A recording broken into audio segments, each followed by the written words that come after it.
क्षमा कीजिए प्रभु, किंतु आप किस रूप में है ये स्पष्ट ज्ञात क्यों नहीं हो रहा है मुझे।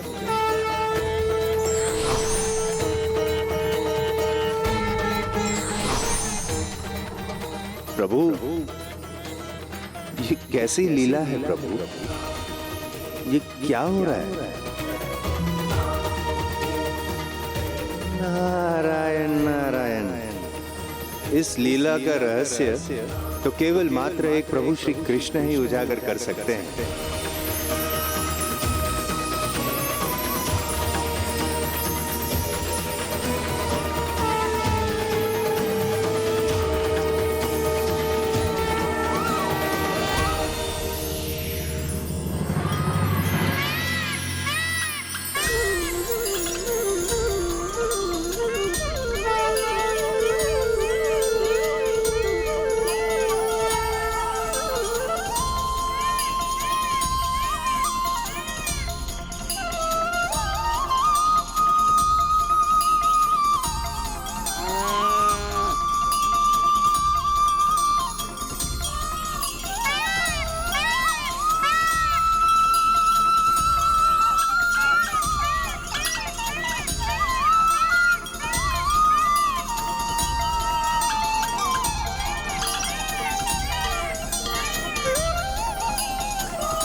अद्भुत।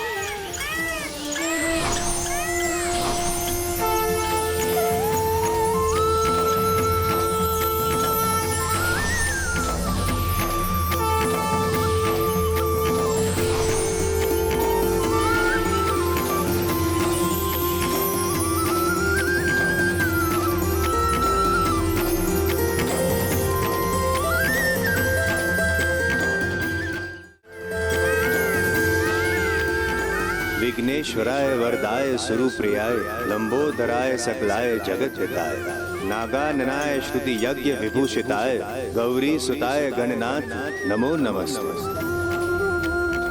प्रणाम श्री गणेश। व्यक्ति जिस भाव दृष्टि से सृष्टि को देखेगा, सृष्टि उसे वैसी ही दिखेगी। और भाव दृष्टि का बदला जा सकता है, और दृष्टि का भाव बदलते ही सृष्टि भी बदल जाती है। इसीलिए तो पाषाण में भी हमारे दर्शन हो जाते हैं। इसीलिए तो गणेश में मेरे और मुझ में गणेश के दर्शन हो रहे हैं आपको देवश्री।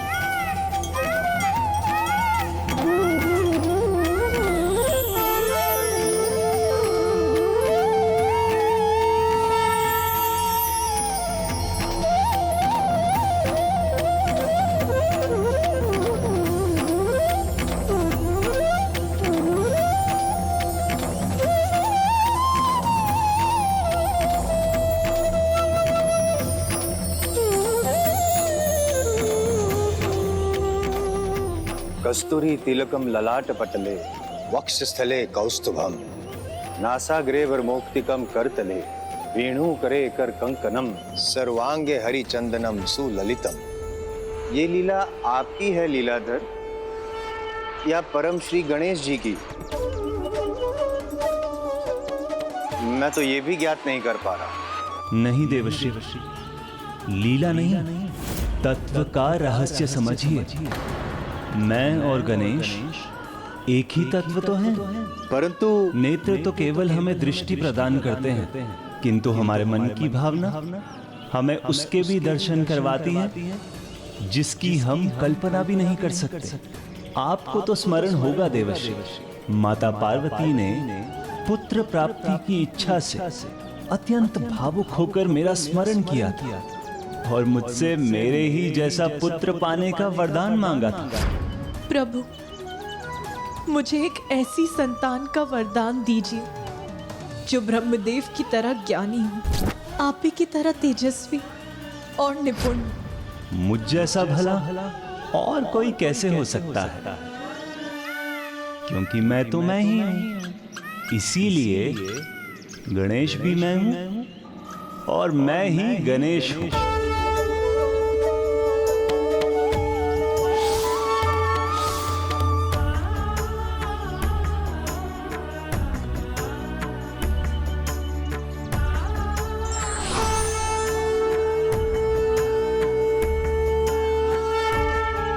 नारायण नारायण, समझ गया प्रभु।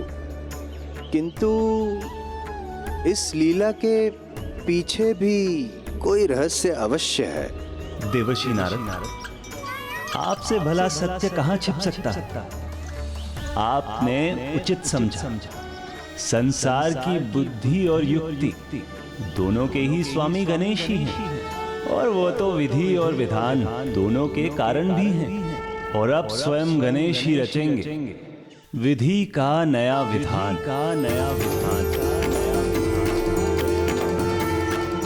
गणेश की ऊर्जा से यहाँ शापों का योग बनेगा, और वही शाप कारण बनेंगे मेरे पूर्ण अवतार श्री कृष्ण के लिए, और भविष्य में संसार के कल्याण हेतु पवित्र तुलसी पौधे के बीजन का, और साथ ही संसार को सहज पुण्य का भागी बनाने वाले पवित्र शालिग्राम के अवतरित होने का। और ये सब प्रत्यक्ष और अप्रत्यक्ष रूप से गणेश की तपस्या के कारण ही होगा।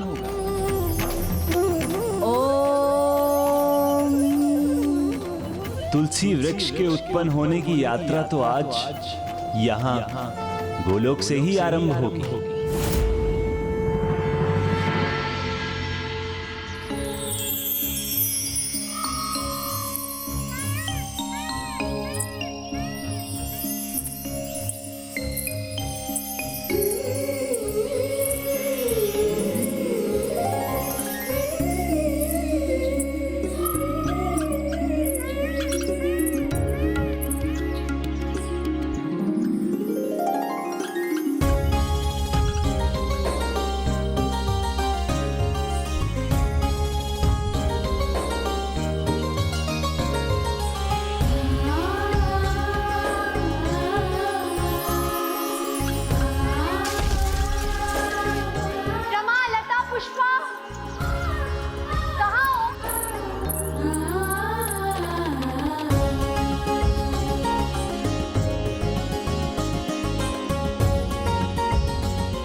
गोपियों, इसमें से एक भी फल उचित नहीं है। मुझे संपूर्ण गोलोक से श्रेष्ठतम फल ही चाहिए।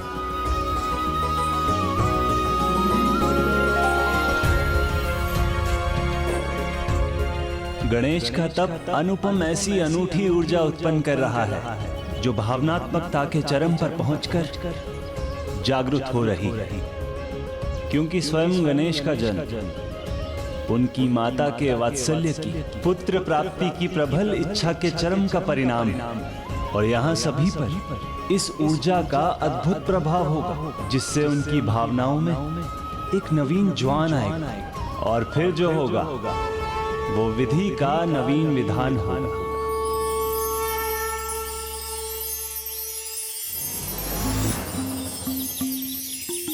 आज ये फल सबसे पहले मुझे प्रभु परम कृष्ण के पास ले जाने, राधा जी और बिरजा जी से भी पहले, सबसे पहले प्रभु श्री परम कृष्ण को अपने पति के रूप में पाने की अभिलाषा जब भी पूर्ण हो, किंतु उनकी सेवा करने का कर्तव्य निभाने की अभिलाषा तो मैं अभी संपन्न करूंगी।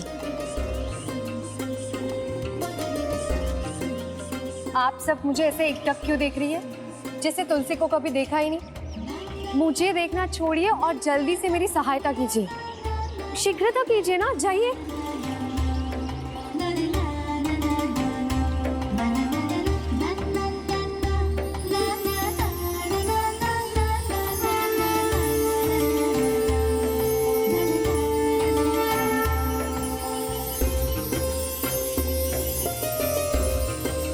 प्रभु आइए देवी विरजा।